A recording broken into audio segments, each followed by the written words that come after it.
Israel's genocide may have slipped from the headlines, but it hasn't stopped.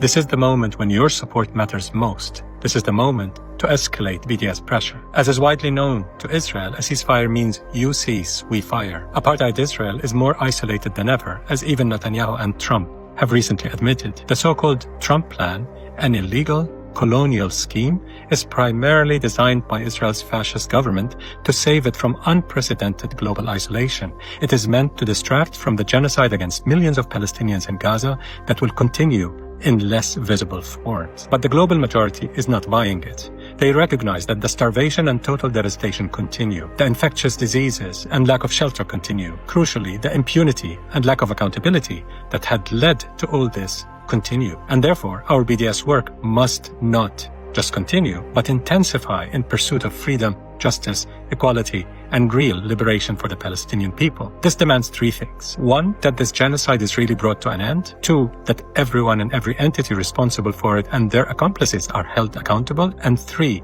that Israel's underlying decades-old regime of military occupation and apartheid is ultimately dismantled. Do no harm. That's the first essential step of meaningful solidarity. This means ending the complicity of states, corporations, institutions, and individuals in Israel's genocide and apartheid. Thanks largely to the relentless, strategic, and principled work of millions of BDS networks and partners in the racial, economic, gender, and climate justice movements worldwide, states are imposing targeted sanctions, including military and energy embargoes.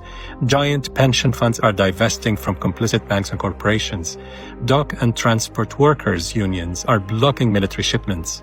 Hundreds of cultural institutions and tens of universities are cutting ties, and tens of thousands of artists and academics are endorsing the boycott. The tens of millions who have supported or engaged in BDS campaigning worldwide deserve a lot of the credit for driving apartheid Israel into isolation. Despite our unspeakable grief, we rise.